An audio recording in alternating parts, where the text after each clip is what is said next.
आपने कहा कि भारत की आत्मा के प्राण तत्व श्री राम, राम नहीं होते तो ये देश नहीं ये था कि ऐसे नरेंद्र ही मोदी जैसे शासक को भारत की जनता ने वरीयता दी जी और उनको देश की गद्दी पर बिठाया। आती है। और दिनकर अगर के साथ आपकी तुलना करते हैं युवा कवि, जो बहुत नवाबों का ये जो तमाशा बनाया गया है, जी। कम से कम इसको खत्म करना है। मैं आना चाहता हूँ, घी और शहद अमृत है पर मिल करके भी सही है। जी। ये राम कृष्ण और शिव का देश बचा ही नहीं, ये केवल गांधी और गौतम का देश हो गया। मैं पाकिस्तान को आपसे इसलिए बचा के रखना चाहता हूँ कि आज तक राजनीति ये भी ना बता सकी कि नेता श्री सुभाष चंद्र बोस जी का क्या आपको उस मंच में जब बुलाया गया तो आपने उनका ही पर्चा बनाया। जुगनू पे छापी हैं किताब की कहानियां, वा हमसे छिपा लिया आफ्ताब की कहानियां, और कोट पे गुलाब की कहानियां सुना करके देश से मिटा दी इंकलाब की कहानियां। युद्ध नहीं जिनके जीवन में वो भी बड़े अभागे होंगे, या तो प्रण को तोड़ा होगा या फिर रण से भागे होंगे। देश के महनी कवियों में से एक डॉक्टर अर्जुन सिसोदिया जी की ये पंक्तियां, जो अमूमन हर सोशल मीडिया प्लेटफॉर्म में आप जाएंगे तो देखेंगे कि घूमते रहती हैं। बड़े विद्वान व्यक्तित्व इनका उपयोग करते हैं। और जैसा कि बाल कवि बैरागी जी, जो अद्भुत व्यक्तित्व इस देश ने देखे, और हमारा सौभाग्य रहा कि हमने उनके जीवन से बहुत कुछ सीखा। वो अक्सर कहते हैं कि हम तो लोहार हैं, तलवार बना के छोड़ देते हैं, और जिस भी तलवारबाज को उपयोग करनी होती है उसका उपयोग कर लेता है। मुझे लगता है कि ऐसे कवि सम्मेलनों की पृष्ठभूमि से निकल कर आए हैं, जिन्होंने अल्प आयु में, बहुत कम उम्र में महाकाव्य लिखा है, अभिमन्यु। और उससे भी बड़ी वॉइस ऑफ परिवर्तन की यह टीम उनके मार्गदर्शन में निरंतर काम करती है, और तमाम हजारों कवियों को अभी वर्तमान में स्थापित कर चुके हैं।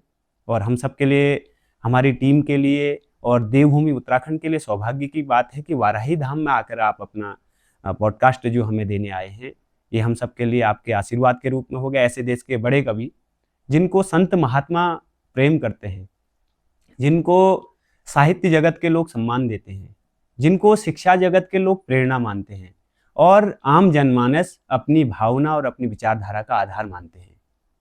मैं दीपक सिंह बिष्ट परिवर्तन अपने पॉडकास्ट के माध्यम से दर्शकों को नमस्कार के साथ साथ मैं देश के बड़े कवि कमल आग्नेय जी को नमस्कार करते हुए अपने पॉडकास्ट शो वॉइस ऑफ परिवर्तन में स्वागत करता हूं। भाई साहब, आपका बहुत बहुत स्वागत है हमारे पॉडकास्ट शो में। बहुत आभार। वॉइस ऑफ परिवर्तन के सभी दर्शकों को बहुत बहुत नमस्कार। जैसा बात होती है देश में, विधाओं की बात होती है, कविताओं की बात होती है, साहित्य की बात होती है, और दिनकर से परंपरा शुरू होती है तो कमल आग्नेय तक आती है, ओज की बात हम करते हैं। ये अद्भुत संगम जो है इस देश के, वर्तमान के जैन जी इसको देख रहे हैं। सोशल प्लेटफॉर्म में बहुत सारी चीज़ें आ रही हैं, निरंतर हम काम कर रहे हैं, सब लोग काम कर रहे हैं, लेकिन वो चीज़ नहीं आ पा रही है जो आप कहते हैं। मैं चाहता हूं कि अपना ट्रेड मार्क जो चौका आप मारते हैं, तो वहाँ से शुरू करें, स्ट्रेट ड्राइव से, कि कोई 4 पंक्तियों से हम इस बात को शुरू करें। देखिए, पहले तो एक बार फिर से वॉइस ऑफ परिवर्तन का बहुत बहुत आभार, दीपक भाई का बहुत बहुत आभार। और मुझसे मेरे तेवर की बात कहने के लिए की जा रही है, तो 4 पंक्तियाँ जो समय सबसे ज़्यादा लोकप्रिय लोगों में है जी। मैं अवध से आता हूँ, तो जहाँ भी जाता हूँ भगवान श्री रामचंद्र जी की वंदना के रूप में 4 पंक्तियाँ मैं जी। अक्सर पूरे देश को सुनाता हूँ। केश जो महेश के विशेष खुलते न यदि, भगीरथी भाग्य विवेक शेष नहीं होता जी। जानवी का जल जंगलों को जन्म देता ना, तो संगठित वसुधा का भेष नहीं होता जी। होता ना विराट शैल रात का ललाट, फिर धरती ना होती तो नगेश नहीं होता जी। और भारत की आत्मा के प्राण तत्व श्री राम, राम जी ना होते तो ये देश नहीं होता जी। मुझे लगता है कि इन पंक्तियों को सुनने के बाद, ये मेरा बहुत व्यक्तिगत अनुभव रहा है, पिछले 10 वर्षों से मैं आपके साथ काम कर रहा हूँ, आपसे सीख रहा हूँ, और हमारी पूरी टीम आपसे सीखती है, पूरा राष्ट्र आपसे सीखता है। राष्ट्र वंदना की बात आप करते हैं, आप राष्ट्रीयता की बात करते हैं, आप इस देश की जो परंपरा है उसके साथ साथ अपने ज्ञान मार्ग के माध्यम से, शब्दों के जादू से सबको जगाने का काम करते हैं। मैं चाहता हूं कि ये सफ़र शुरू कहाँ से हुआ, आप थोड़ा सा उसके पीछे अपनी स्मृतियों में लौटते हुए हमें वो अद्भुत क्षण बताइए कि माँ सरस्वती की कब कृपा हुई। मैं शायद 4th या 5th क्लास में था जी। तो किसी कविता की पंक्ति को सुन करके ऐसा लगा कि ऐसा कुछ मेरे अंदर भी है। जी। तो उसके बाद धीरे धीरे सुनता गया। तो जैसे हम लोग जमीन के अंदर बीज डालते हैं जी और जब उस बीज को अनुकूल वातावरण, खाद, पानी, ये सारी चीजें मिलती हैं तो अंकुरित हो जाता है। जी कई बार कुछ ऐसे बीज भी होते हैं जो बियाबान में केवल रह जाते हैं, जिनका कोई पूछने वाला नहीं होता है, जी तो उन बीजों का अंकुरण नहीं हो पाता, हम्म। लेकिन जिसको खाद, पानी और अनुकूल वातावरण मिल जाता है वो अंकुरित हो जाते हैं। हम्म। तो मेरे अंदर मुझे ये लगा कि कुछ ऐसा है। जी धीरे धीरे और कविता सुनते सुनते जी और लोगों को जानते जानते, पढ़ते पढ़ते जी मुझे पक्का पता चल गया कि मेरे अंदर कुछ कविता जैसा है। जी फिर ये धीरे धीरे यात्रा शुरू हुई। जी फिर आपके प्रश्नों के आधार पर मैं तय करूंगा कि मैं जी उनको जी उत्तर कैसे दूँ। जी मैं ये चाहता हूँ कि कविता की बात होती है तो मंचू में तो तुकबंदी से सफ़र शुरू होता है, और आज के समय में वहाँ पर जाना इसलिए भी उचित नहीं है। जब हमारे पास सकारात्मक दृष्टिकोण है तो नकारात्मक तो को देखना, भगवान श्री कृष्ण भी कहते हैं कि खुश रहना मेरी सबसे बड़ी भक्ति है और सकारात्मक सोचना मेरी सबसे बड़ी भक्ति है। आपने कहा कि भारत की आत्मा के प्राण तत्व श्री राम, राम नहीं होते तो ये देश नहीं होता जी। ऐसे ही 2014 में जब माननीय नरेंद्र मोदी जी इस देश की गद्दी पर बैठे तो बहुत सारी बातें निकली। किसी ने कहा कि इतने वर्षों के बाद कोई हिंदू शासक बैठा, किसी ने कुछ कहा, किसी ने कहा कि महामना के दिव्य ऋषि की राजधानी से आप आए हैं। तो मैं आपसे ये जानना चाहता हूँ कि उसका, उस व्यक्तित्व का प्रभाव आप पर कितना पड़ा पहले? नरेंद्र मोदी जी का प्रभाव कैसा पड़ा? जी तो नरेंद्र मोदी जी थोड़ा सा, मतलब भारतीय राजनीति के केंद्र बिंदु दिल्ली में वो थोड़ा सा बाद में आए।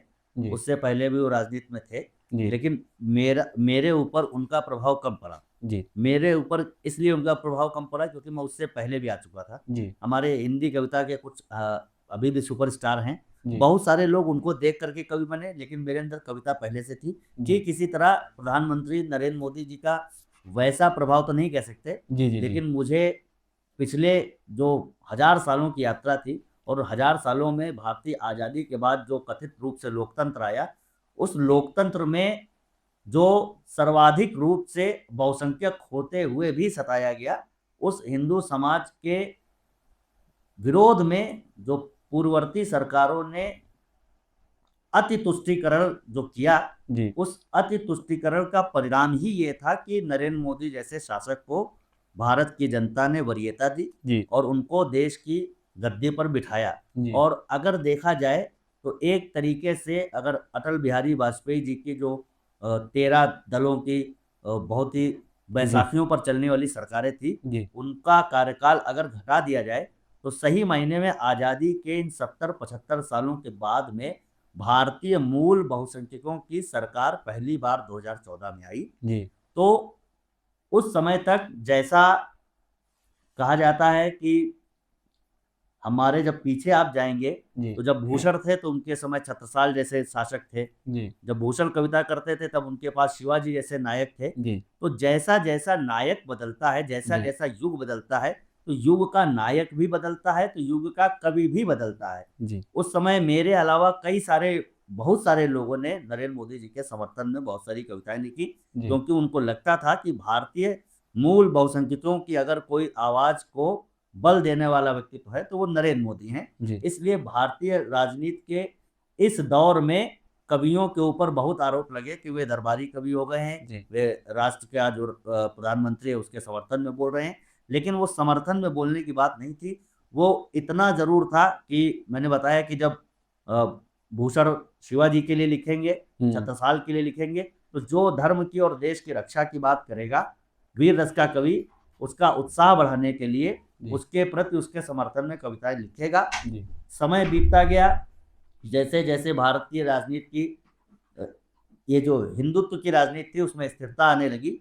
उसके बाद सत्ता का एक मूल चरित्र होता है। अटल बिहारी वाजपेयी जी कहा करते थे कि सरकारें लगभग एक जैसी होती हैं। जी तो कई बिंदुओं पर नरेंद्र मोदी जी से कई सारे विषयों पर हमारा क्लैश भी था। जी कई सारे विषयों पर उनका सोचना और सामान्य कवियों का सोचना अलग था। कई सारे विषयों पर, कई चीज़ों पर मतभेद भी होते रहे। तो फिर उसके बाद फिर हमें लगता है कि अब ये स्थिति आ चुकी है कि एक तरीके से हिंदुत्व का पुनर्जागरण हो चुका है। जब हमें ये पता लगा कि अब भारतीय जनता कम से कम किसी अन्य तुष्टीकरण करने वाले दल की तरफ रुख करने से पहले 20 बार सोचेगी, तब हमें ये लगा कि अब हम सत्ता की आंखों में आंख डाल करके प्रश्न कर सकते हैं। क्योंकि मैंने कहीं लिखा था कि नदियां भी विस्तार बदलती रहती है, कविता भी आधार बदलती रहती है, केवल भारत देश हमारा अमर हुआ, सत्ता और सरकार बदलती रहती है। तो इस दृष्टि से समय के बीतने के बाद में जी ये हमारे शासकों से प्रश्न करना हमारे कवियों ने आरंभ किया, जी और जो अभी भी हम राष्ट्र जागरण के साथ में हैं, जी हम धर्म जागरण के साथ में हैं। जी जो भी नायक इन दो विषयों पर बहुत पुष्टता के साथ कार्य करेगा, जी हिंदी कविता और जी मेरे जैसे जो राष्ट्र के कवि हैं, जी वे लोग निश्चित रूप से उनके समर्थन में काम करेंगे। जी बस एक बात इतनी है कि समर्थन को चापलूसी समझने की भूल ना की जाए। जी मैं प्रश्न करता हूँ, क्योंकि आपने कहा कि प्रश्नों का दौर जैसे आप शुरू करेंगे तो मैं वैसे उत्तर दूंगा। मुझे लगता है कि तुकबंदी के ऊपर बात करना, छन्नू के ऊपर बात करना और इन सारी चीज़ों से प्रश्न करके आपके विराट व्यक्तित्व को छोटा करना होगा। मैं जानता हूँ कि आप एकमात्र युवा कवि ऐसे हैं जिन्होंने महाकाव्य और वो भी अभिमन्यु के ऊपर लिखा है, और आपकी भाषा शैली के तो बड़े बड़े दिग्गज देश के कवि प्रशंसक हैं। और रामभद्राचार्य जी महाराज, जिनके नाम के शुरू होने से पहले ही अगर पूज्यपाद एक आम नागरिक भी लगाता है, तो वो भी जब आप किसी कमरे में प्रवेश करते हैं उनके, तो वो कहते हैं कि माइक कहाँ है, ये कमल आग्नेय के हाथ में दे दो, अन्यथा ये आग लगा देंगे। तो मुझे लगता है ये ऐसा सम्मान बहुत कम लोगों को मिलता है। इसलिए मैंने प्रश्न को सूक्ष्म करते हुए सीधे विचारधारा को टच करने की कोशिश की है। मैं भैया प्रश्न आगे करता हूँ। आपने बताया कि सत्ता और सरकार बदलती रहती है, ये एक कवि की जिम्मेदारी भी है, और दिनकर को भी याद करते हुए बहुत सारे युवा कवि आपको जनता आती है, दिनकर के साथ आपकी तुलना करते हैं युवा कवि, बहुत आपको प्रेम करते हैं। मैंने तो बहुत संस्थाओं में जो साहित्य की संस्थाएं होती हैं वहाँ पर ये देखा है आपके प्रभाव को। प्रश्न आगे हम बढ़ाते हैं। मैं लखनऊ जाना चाहता हूँ। लखनऊ इसलिए जाना चाहता हूँ कि उसको तहजीब की नगरी कहते हैं और उसको नवाबों का शहर भी कह दिया जाता है। लेकिन जब आपसे पूछने कोई आता है पत्रकार, तो आप कुछ और कह देते हैं, और वो किस तरीके से कहते हैं उसको आप अपने अंदाज में कहिए। देखिए, क्या है कि मैं अवध से आता हूँ, लखनऊ से, और लखनऊ को पिछले 100-150 सालों में जो पहचान दी गई है वो पहचान अधूरी है। और अधूरी क्या है, क्या वो पहचान है ही नहीं जी। तो मैं जब भी कोई पूछता है कि मैं जब भी जाता हूँ कार्यक्रमों में, तो लोग कहते हैं, संचालक बोले, उससे कहते हैं उनको लगता है लखनऊ से आया है, तो लखनऊ के विषय में वो दो चार शब्द जानते हैं, तहजीब, नजाकत, नफासत। तो ये जो सुने सुनाए फिल्मी शब्द हैं, वो केवल लखनऊ के विषय में उतना ही जानते हैं, और कहते हैं कि नवाबों के शहर लखनऊ से कमल आग्नेय आए। तो मैं उनसे कहता हूँ कि तरकश में अपने छोटे मोटे तीर नहीं है, कहता है कौन यहाँ कोई वीर नहीं है, प्रभु श्री राम के अनुज लक्ष्मण की तरह है, लखनऊ किसी नवाब की जागीर नहीं है। तो हमारा जो इतिहास है वो लक्ष्मण जी का इतिहास है। दुर्भाग्य से जैसे पूरे देश में, चाहे वो काशी की बात हो, चाहे वो अयोध्या की बात हो, चाहे मथुरा की बात हो, चाहे धार में भोजशाला की बात हो, वहाँ कमाल मौला मस्जिद बना दी गई, जहाँ पर राजा भोज को माँ सरस्वती ने दिव्य दर्शन दिए, जहाँ राजा भोज ने अपनी कविताएं लिखी, जहाँ माता की आराधना की, वहाँ पर कमाल मौला मस्जिद बना करके विवाद का विषय खड़ा किया गया। आज भी शुक्रवार के दिन जब बसंत पंचमी पड़ती है तो दोनों तरफ टकराव होता है। ये जो एक पुरानी और कट्टर सोच ने भारत के अंदर जगह जगह विवाद पैदा किए, वही एक विवाद लखनऊ में भी लक्ष्मण टीले पर है, जहाँ पर मस्जिद बनाकर खड़ी कर दी गई। ये हर जगह का विवाद है। और हमारी जो लखनऊ हिंदुत्व और सांस्कृतिक प्रतीकों की राजधानी होना चाहिए था, उसे लोगों ने नवाबों की जागीर बनाया। इसलिए मेरा ये अभियान शुरू है कि मुझे अपने लखनऊ की पुरानी पहचान, हजारों साल पुरानी पहचान, उसको वापस स्थापित करना है, और जो नवाबों का ये जो तमाशा बनाया गया है, कम से कम इसको खत्म करना है। आपने कहा कि विश्व में पवित्र है चरित्र श्री राम का, संविधान में छपा है चित्र श्री राम का, विधि ने जो लिखा है विधान राम का ही है, गिलहरी के पीठ में निशान राम का ही है। फिर आगे आप कहते हैं राम मंदिर निर्माण के पहले की कविता है, और आपने क्या कहा कि अपना तो किसी गैर से भी बैर नहीं है, किंतु राम के विरोधियों की खैर नहीं है, राम जन्मभूमि का ये केस छोड़ दीजिए, अन्यथा ये राम जी का देश छोड़ दीजिए। मैं दीपक जी को बहुत पुरानी कविता याद है, उसमें एक पंक्ति और थी, जन्मभूमि ईसा की ईसाइयों के पास है, ये जन्मभूमि ईसा की ईसाइयों के पास है।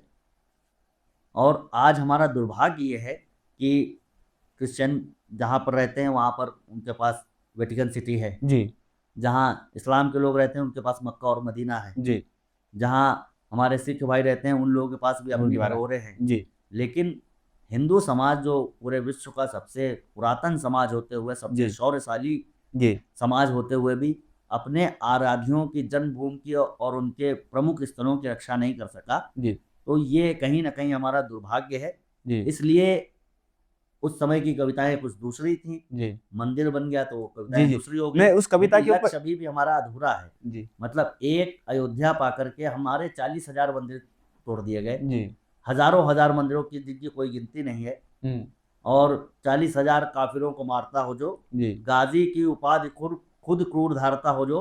मैं उस समय सुनाया करता था जी जी कि जी 40,000 काफिरों को मारता हो जो, गाजी की उपाधि खुद क्रूर धारता हो जो, शान उसकी बुलंद होनी नहीं चाहिए, मंदिर की मांग बंद होनी चाहिए नहीं नहीं मंदिर की मांग बंद होनी नहीं चाहिए। क्या तो बात केवल एक मंदिर की मांग नहीं थी, जी कम से कम जो प्रमुख स्थल है, जी हिंदू समाज इतना कमजोर नहीं है कि उनको न प्राप्त कर सके। जी हम लोगों ने अयोध्या का विवाद सुलझाया है जी और अब आगे की तैयारी है।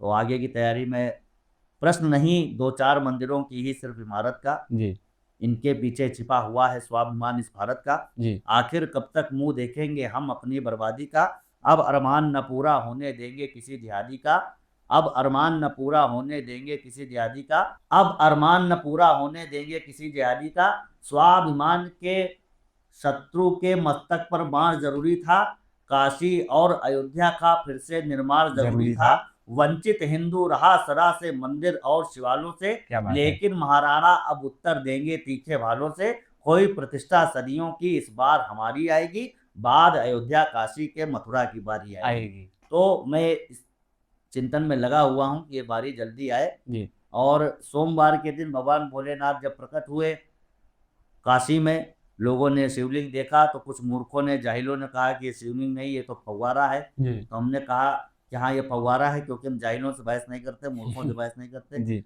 हमने कहा मूर्खाणाम फव्वारा है। उपदेश न देयति हाँ, जी तो हमने कहा ये फव्वारा है। और कैसा फव्वारा है? इसलिए क्योंकि एक बार शेर के दरबार में 2 लोग पहुंचे, जी एक चीता और एक गधा। जी दोनों ने अपना केस शेर को सुनाया। चीते ने बताया कि घास के ऊपर शर्त लगी थी कि घास का कलर हरा है या नीला। मैंने कहा कि घास का कलर हरा है, तो जी इस गधे ने कहा कि नीला है, शेर साहब इसको सजा दीजिए। जी तो शेर साहब ने चीते को सजा नहीं सुनाई, शेर साहब ने गधे को सजा नहीं सुनाई, और राजा शेर ने चीते को सजा सुना दी। 3 साल चीता जेल में रहा। अच्छा और उसके बाद लौट करके शेर के पास पहुंचा, तो उसने कहा कि राजा साहब हमने क्या गलती की थी, हमने घास का रंग सही बताया था, जी हमने हरा बताया था, जी उस गधे ने नीला बताया था, उसको जी सजा मिलनी चाहिए। जी तो शेर ने जवाब दिया, वही जवाब हमारा भी है। जी उसने कहा कि तुम सही कह रहे हो कि घास का कलर हरा था, जी उसने गलत कहा कि नीला था, लेकिन तुमने गधे से बहस क्यों की? जी तो तुम्हारी सजा इसीलिए दी गई क्योंकि तुमने गधे से बहस की। जी तो हम किसी जाहिल और गधे से बहस करने नहीं जा रहे हैं, जी बस इसीलिए हम कह रहे हैं कि उसने कहा ये फव्वारा है, जी तो हमने कहा हाँ फव्वारा है। और कैसे है? जी ये फव्वारा ऐसे है, शिव शंकर के शीश चंद्र पर, कवि की तीसरी दृष्टि यहीं से शुरू बिल्कुल। होती है। शिव शंकर के शीश चंद्र पर माँ गंगा की धारा है, अरे जाहिलो देखो ये दुनिया का पहला फव्वारा है। क्या बात। मैं वापस आता हूँ अपने प्रश्न पे। मैंने कहा कि आपकी कविता है विश्व में पवित्र है चरित्र श्री राम का। क्योंकि ये प्रश्न इसलिए जायज और जरूरी था, जब भी वीर रस के कवियों की बात आती है या पाकिस्तान की बात आती है, हिंदू मुसलमान की बात आती है, और अपनी अपनी बात सब रखते हैं, और प्रत्येक दिन हम लोग नया जीवन हमारा, सुबह जब सूर्योदय होता है तो हम नया देखने के साथ जाते हैं और शाम तक उसको हम एज ए पेमेंटेड कार्यक्रम करके आ जाते हैं। तो ऐसे ही कवियों की, बहुत सारे कवियों की घर गृहस्थी चलती है। अब कमल आग्नेय विशेष क्यों है? क्योंकि कमल आग्नेय जो लिखते हैं वो समीचीन रहता है, वो लंबे समय तक रहता है और स्थायी भाव में लिखा जाता है और ऐसा अकाट्य लिखा जाता है। तो इस लेखनी की दृष्टि मैं ये जानना चाहता हूँ कि इसके पीछे के कारण क्या है। आपका अध्ययन बहुत अधिक है, आपकी शैली बहुत अच्छी है, आपके छंद जो हैं वो वैसे गिने चुने उंगलियों में ऐसे कवि हैं देश में जिनकी बात होती है आपकी विधा में लिखने वाले, उस अंदाज में लिखने वाले, उस महत्व को बताने वाले। तो मैं ये जानना चाहता हूँ कि इसके पीछे के कारण पे आप आएंगे थोड़ा सा। शिवम अमर जी ने कहीं लिखा है, संतों का सम्मान किया करते हैं, वाह, सामंतों से संवाद नहीं करते, हम सच कहते हैं अथवा चुप रहते हैं, हम शब्दों को बर्बाद नहीं करते। क्या बात है। तो जो ये सनातन और एवरग्रीन जो लिखने का कारण है, उसका कारण यही है कि हमारे छंद में, जैसे एक घनाक्षरी छंद है, जी जी जी 31 वर्णों का छंद है, जी, उसमें 31 वर्ण फिट किए जा सकते हैं। एक आध छंदों तो के रूप अब में भी मैं छंद बताइए। सुनाऊंगा, जी लेकिन उन 31 वर्ण जो है, जी 31 अक्षर फिट करने के लिए जी वही 31 अक्षर हम किसी अनवरत बहने वाले विषय पर लिख देंगे, जी या अखबार की भाषा में लिख देंगे, अगर हम जी सूचना की तरह उसको बहा देंगे। जी 31 अक्षर, अक्षर तो जो है वो अक्षर ही है, कभी ना अक्षर होने वाला शब्द जी ब्रह्म जी, है। क्या बात। तो हम ऐसे शब्द जो ब्रह्म के रूप में है, हम्म, उनको किसी अखबारी कविता में अखबार की सूचना की तरह, तुकबंदी की तरह इस्तेमाल करने के बजाय, जी अगर हम उनको कालजयी दृष्टि से अगर उनको सजा ले, तो निश्चित रूप से कविता बहुत लंबे समय तक चलने वाली अमर कविता हो जाएगी। जी बस इसीलिए कि शब्द तो उतने ही लगाने हैं, जी तो क्यों ना हम वो शब्द लगा लें जो लंबे समय तक काम आ जाए। जी, तो एक तो कारण ये है हम्म कि बहुत सारे विषय जो है मेरे हम्म, बहुत लंबे समय तक चलने वाले हैं। जी उसका कारण ये है कि मैं अखबारी कविता लिखने से बचता हूँ। जी, और जैसे एक समय था, जब आरंभ का समय था, तो उस समय सोशल मीडिया पे आप कविताओं के भारी टेक्स्ट कविता वायरल लिखते होते थे। हैं। जी तो कोई भी विषय आता था, मैं लिख देता था। फिर बाद में उस विषय की जांच होती थी, तो पता चलता था कि मेरा आकलन थोड़ा सा गड़बड़ हो गया, निकल गया। जी तो बाद में सोचने में आता था कि मुझे इसके लिए अखबार लगे हुए हैं, जी सूचना देने के लिए अखबार जी लगे हुए हैं। जी तो हमारा काम शुद्ध कविता का है, तो वो जी, किया जाए। तो हम्म, इसीलिए मैं थोड़ा सा रास्ता सही ट्रैक पर धीरे जी धीरे में आ गया। जी और सही मायने में कविता वही है जो लंबे समय तक याद रखी जाएगी। जी और समय, देश काल और परिस्थिति को ध्यान में रखते हुए जो कविताएं उस दौर में लिखी गई, जी और जिसने जागरण का काम किया, वो कविता भी याद रखी जाएगी। जी आज़ादी के समय जिन लोगों ने अलग अलग कविताएं लिखी देश को जगाने के लिए, वो आज भी याद रखी जाती है। जी आज़ादी से पहले ही जी, जो वंदे मातरम है, वो आज तक हम लोगों के जन जन जन उनके। जन में कंठ पर रहे। जी तो ऐसा ही इसी प्रयास में हूँ कि कुछ ऐसा निकल जाए जी, जो कई लोगों का स्वर बन जाए। तो जिस छंद की आप बात कर रहे हैं, उस छंद की महिमा अपने शब्दों से कुछ कहते हुए हमारे दर्शकों को आप बताएंगे, बड़ा कई अच्छा सारे रहेगा। ऐसे छंद हैं इधर। एक जो छंद बहुत लोकप्रिय है जी और कई सारे लोगों को याद भी है, जी ये भारतीय राजनीति का जो इतिहास रहा है, इसने केवल जो सत्ता और शासन करने वाले लोग थे, केवल वही पूजे और जाने गए। जी, जिन लोगों ने नींव के अंदर अपने आप को पत्थर बना करके लगा दिया, वे कभी नहीं पहचाने गए। सही बात। तो उनमें से एक नाम, जो इनके लिए मैं अक्सर कहता हूँ कि आपकी जेब में 500 की नोट होगी, जी उन पर एक चित्र छपा है, महात्मा गांधी का चित्र। मैं कहना चाहता हूँ, इस देश के बड़े हों जी, तो उनका चित्र आप 500 के नोट पर छापो, वे इस देश के और भी बड़े हो तो उनका चित्र आप 200 के नोट पर छापो, वे और भी बड़े हो तो उनका चित्र आप 100 के नोट पर छापो। जी लेकिन एक प्रश्न देश की ईमानदार और जानदार शानदार जनता से पूछना चाहता हूँ, क्या वीर चंद्रशेखर आज़ाद का बलिदान इतना छोटा और इतना कमज़ोर था कि हम उन्हें 10, 20 और 50 के नोटों पर नहीं छाप सके? मुझसे लोगों ने पूछा, क्या देश की करेंसी को डिज़ाइन करने वाले लोग देश के गद्दार थे? तो मैंने कहा, वो देश के गद्दार नहीं थे, बहुत बड़े दूरदर्शी थे, बहुत बड़े विद्वान थे। वे जानते थे कि आज़ादी के इन्हीं 75 सालों के बाद में यही 500, 200, 50, 100 के नोट मुंबई में बारबालाओं के चरणों में गिराए जाएंगे। इसलिए बात उन्होंने है। चंद्रशेखर आज़ाद के चित्र नहीं छापा। क्या और बात। छंद सुनिएगा, जो लोग कविता की भाषा जानते हैं, जी, कि नारियों के जेवर को, नर के कलेवर को, नेताजी सुभाष जैसे तेवर को क्या मिला? नारियों के जेवर को, नर के कलेवर को, नेताजी सुभाष जैसे तेवर को क्या मिला? सूली पर झूली थी जवानी की कहानी, तब बलिदानी दुर्गा के देवर को क्या मिला? वो अपने ही बेटे शरणार्थी हुए यहाँ, कश्मीरी क्यारियों में केसर को क्या मिला? और जिन्ना को मिला था पाक और नेहरू को हिंद, कोई तो बताए चंद्रशेखर को क्या मिला? तो जब तक भारत देश में लोग भारतीय राजनीति के इतिहास को पढ़ते रहेंगे, स्वतंत्रता के इतिहास को पढ़ते रहेंगे, तब तक ये छंद उसके पीछे पीछे परछाई बन करके चलता रहेगा। इतिहास में दबे हुए हैं इतने सवाल, अब तक आई ना जवाब की कहानियां, सागर से ज्यादा हैं तालाब की कहानियां, व चेहरों से ज्यादा हैं नकाब की कहानियां, जुगनू पे छापी हैं किताब की कहानियां, व हमसे छिपा लिया आफ्ताब की कहानियां, और कोर्ट पे गुलाब की कहानियां सुना करके देश से मिटा दी इंकलाब की कहानियां। तो जब तक इंकलाब की कहानियां ऐसे मिटाई जाएंगी और इनको जानने वाले, इनका रहस्य उजागर करने वाले जब तक इस दुनिया में, देश में लोग रहेंगे, तब तक मेरा विश्वास है कि मेरी कविताएं भी उनका मार्गदर्शन करेंगी। जी। इस विश्वास के साथ मैं ऐसी कविताएं लिखने में विश्वास रखता हूँ। आपने कोट और गुलाब की बात करते हुए नेहरू जी को याद किया है और अपने अंदाज में याद किया। मैं नेहरू जी को याद करते हुए, चूंकि मैं तो आपकी विधा का व्यक्ति हूँ, तो मैं दिनकर जी को याद कर रहा हूँ। रे रोक युधिष्ठिर को न यहाँ, जाने दे उनको स्वर्ग धीर, फिर फिरा हमें गांडीव गदा, लौटा दे अर्जुन भीमवीर। कह दो शंकर से आज करे वो नित्य प्रलंकर एक बार, पूरे भारत में गूंज उठेगा फिर हर हर बम बम का महोच्चार। अपने ही मित्र के खिलाफ कविता लिखने का हुनर ये दिनकर हैं। और मैंने पहले ही बताया, चूंकि पूरे देश वर्ष में आपके तमाम प्रशंसक हैं, सब आपको उसी दृष्टिकोण से देखते हैं। मैं आपकी कविताओं में आना चाहता हूँ। मैं आना चाहता हूँ, घी और शहद अमृत है पर मिल करके विष बन जाता है। इस सोच के पीछे इतनी गहन चिंतन की बात ये कैसे आई, और ये इसके पीछे के थोड़ा सा कारण बताइए। ये क्या है कि कविता जो है ना, बहुत बड़े, मतलब ऐसा नहीं है कि कोई पीएचडी करेगा तब जी, कविता ये चूंकि ये साइंस को भी इस विषय हाँ, को मानता है ना, जो आपकी कविता है साइंस को कोई रिलेट कर कोई रही है। पीएचडी करेगा वही कविता लिखेगा, जी, ऐसा नहीं है। जी, कविता तो कबीर ने लिखी, बिल्कुल जिन पर लोग पीएचडी कर रहे हैं, बिल्कुल। जिन्होंने कभी आपके स्कूल ऊपर भी नहीं तो देखा। रिसर्च हुआ हाँ, है। मेरे ऊपर भी रिसर्च हुआ है। जी, तो समस्या ये है कि कविता जो है ना, वो अंदर की पीड़ा का काव्यानुवाद है। जी, और वो जो आप देख रहे हैं ना, जी, तो जैसे घी और शहद वाली पंक्ति की बात है, तो ये जैसे वो सत्य। तुलसीदास जी ने लिखा, जी, नवमी तिथि मधुवास पुनीता, शुक्ल पंच अभिजित हरिप्रीता, क्या बात। मध्य दिवस अति शीत न घामा, हम्म, पावन काल लोक विश्रामा। तो तुलसीदास जी को ज्योतिष की भी जानकारी थी।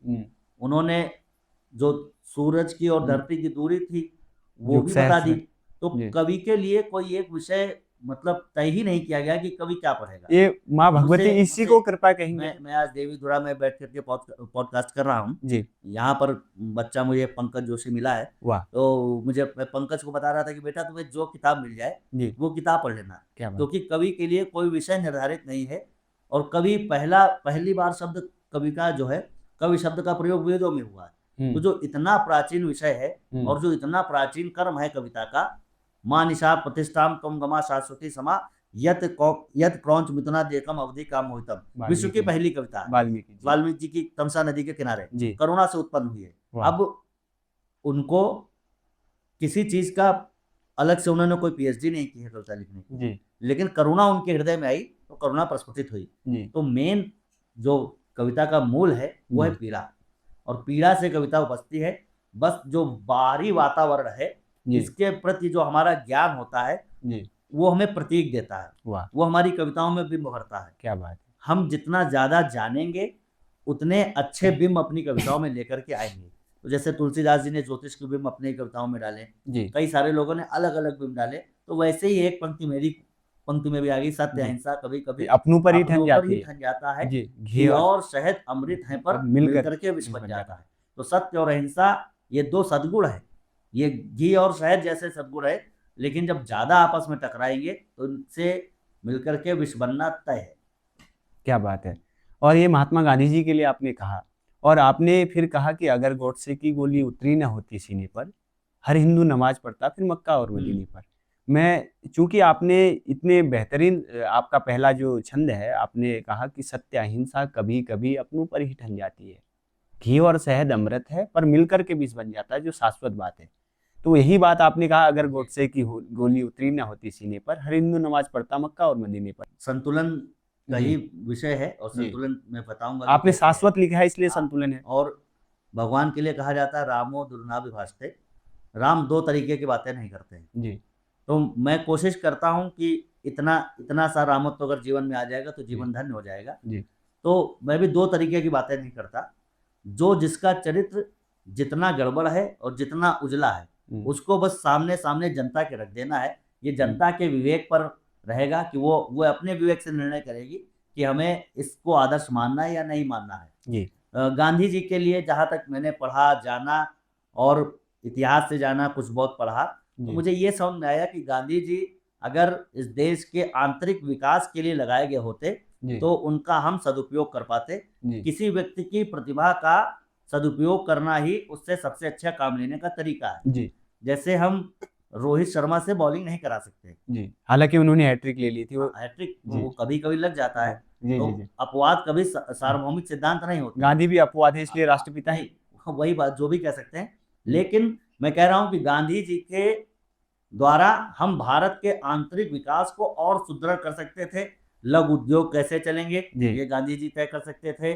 गांधी जी तय कर सकते थे कि हिंदू समाज में छुआछूत खत्म हो जाए, ये तय कर सकते थे। गांधी जी अपने प्रयोग से ये भी तय कर सकते थे कि हिंदू और मुसलमानों में भाईचारा कैसे हो। जी गांधी जी ये भी तय कर सकते थे कि देश को नीतियां कैसी होनी चाहिए, देश की पूंजीगत नीतियां कैसी होनी चाहिए, देश में गरीबों का उत्थान कैसा होना चाहिए। और देश में जैसे पंचवर्षीय योजना बनाई गई, तो गांधी जी उसमें अपने विचार से और सारी योजनाओं को और अच्छा बना सकते थे।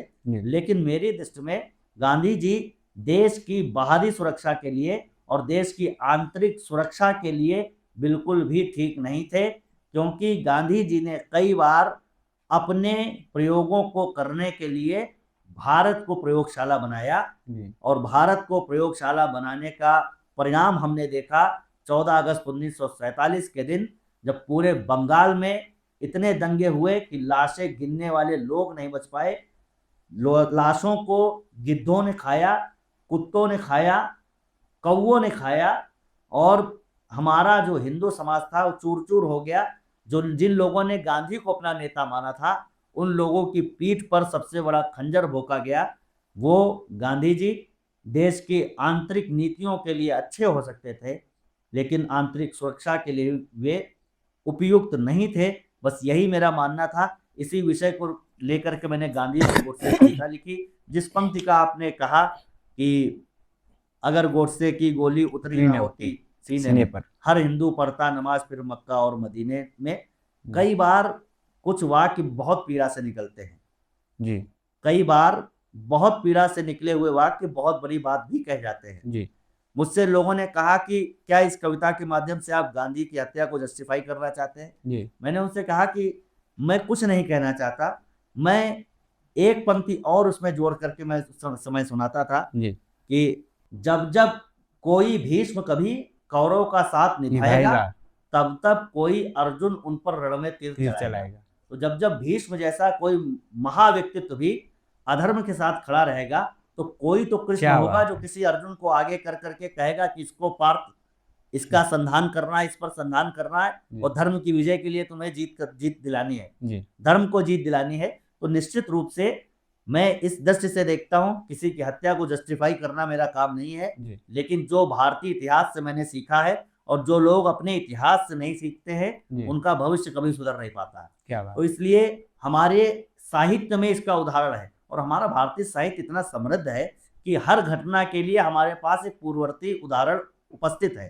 तो भीष्म का चरित्र कितना भी महान हो, लेकिन भीष्म किसी मंदिर में पूजे नहीं गए। पूजा कौन गया? भीष्म को सही समय पर क्रोध नहीं आया, और जटायु को सही समय पर क्रोध आ गया। भीष्म की पौत्रवधु का चीरहरण हो रहा था, और उनको सही समय पर क्रोध नहीं आया, और जटायु की सीता जो कुछ भी नहीं लगती थी, उसके बाद भी जटायु को क्रोध आया। तो दोनों की गतियों में अंतर भी है। भीष्म को मरने के समय बाणों की शैया पर लेटना पड़ा, और जटायु को भगवान श्री राम की गोद में लेटना पड़ा। तो दोनों में अंतर है। तो बस यही एक बात जो कहना चाहता हूं कि गांधी जी ने भीष्म की तरह सबसे बड़े होकर के सबको ये भरोसा दिया कि मैं इस देश के रक्षा करूंगा, मैं आजादी दिलाऊंगा, और भारत का बंटवारा मेरी लाश पर होगा। तो जब भारत का बंटवारा हो गया तो बापू तब भी जिंदा थे। अमित भैया लिखते हैं कि चंदा सूरज अंबर तारे सबके सब शर्मिंदा थे, जिस दिन देश बटा बापू तुम भी जिंदा थे। तो समस्या यही है कि एक व्यक्ति जिसने 33 करोड़ लोगों के देश में एक वादा किया कि मैं इस देश को नहीं बटने दूंगा, उस देश में उसके रहते हुए देश बटा, और सिर्फ देश नहीं बटा, हिंदुओं की हत्याएं हुई, माताओं के बलात्कार हुए, लाशें चील कौवों ने खाई, कुछ भी नहीं बचा। वे लोग गांधी का क्या करेंगे, उनकी नीतियों का क्या करेंगे, जब उनके पीछे पीछे चलते हुए नहीं बचा पाए अपना कुछ। तो फिर लोग कहते हैं कि गांधी जी दिल्ली में थे, और उस समय वहां से आई हुई शरणार्थी महिलाएं गांधी जी को क्या क्या कह रही थी भगवान जाने। मैं केवल इतना कह रहा हूं कि उनके अंदर मुसलमानों के लिए प्रेम था, और जो हिंदू शरणार्थी दूसरे पाकिस्तान से भागते हुए आए थे अपनी जान बचाने के लिए, उनके लिए प्रेम नहीं था। तो ये दो तरीके की बातें नहीं चलेंगी। बस इतनी बात, इसकी पीड़ा बहुत ज्यादा थी। फिर जो कविता गांधी और गोडसे आई, इसको लोगों ने वो रिस्पांस दिया जिसकी मैंने कल्पना नहीं की थी। और उन्होंने रिस्पांस मेरे अध्ययन का नहीं किया, उन्होंने रिस्पांस मेरी कविता पर नहीं किया, उन्होंने रिस्पांस केवल मेरी हिम्मत पर किया। क्या बात कि है। कोई तो पूरे देश में है जिसने इस विषय पर बोलने की हिम्मत की। बहुत सारे लोग हैं मेरे पास, कई सारे लोगों के फोन आते हैं। उस समय कई सारे लोग के कांग्रेस के नेताओं के फोन आए, उन्होंने कहा कि हम FIR करेंगे, हम ऐसा करेंगे, वैसा करेंगे। तो हमने कहा ना कि कुछ करके देखो, आप जितना छेड़ेंगे ये विषय उतना और बढ़ेगा जी। गांधी निश्चित रूप से भारत की पहचान, बाहर होंगे, और हमारे यहाँ तो ये चलने लगा है कि ये गांधी और गौतम का देश है जी। ये राम कृष्ण और शिव का देश बचा ही नहीं, ये केवल गांधी और गौतम का देश हो गया। तो अब अहिंसा का पाठ पढ़ाते पढ़ाते, अहिंसक बनाते बनाते ये देश कब नपुंसक हो गया, ये देश को पता ही नहीं चला। तो कई सारे ऐसे विषय हैं जिन पर आगे भी विचार है। कुछ विषयों पर और खतरनाक कविताएं आएंगी, और उन पर आएंगी जिस दृष्टि से लोग सोचते रहे हैं, भगवती उस दृष्टि से कविताएं लिखे रहे। जहां न पहुंचे रवि वहां पहुंचे कवि, आपने विस्तार पूर्वक बताया। और हम अपवाद की बात कर रहे थे, आपने रोहित शर्मा का उदाहरण लिया, मैंने अपवाद की बात की। एक दर्शकों की जानकारी के लिए, जैसे राष्ट्रपिता हम महात्मा गांधी जी को कहते हैं, और कोई ऑफिशियल राष्ट्रपिता नहीं है। और ये तो रोहित शर्मा ने एक बार हैट्रिक लिए, तो लेकिन 10 ओवर करा के देख लो जी। लेकिन इनको राष्ट्रपिता तो अभी तक कहते आए हैं, और वर्तमान सरकारें भी अपने चश्मे को ढोते हुए आ रही है। इसके पीछे के कारणों को तो सरकार के लोग जानेंगे, लेकिन आपके उसमें आता हूँ। आपने एक पंक्ति और कही, थक गए हैं हम प्रखर सत्य की अर्थी को ढोते ढोते, कितना अच्छा होता अगर नेताजी राष्ट्रपिता होते। तो इस पंक्ति को थोड़ा सा जस्टिफाई करिए।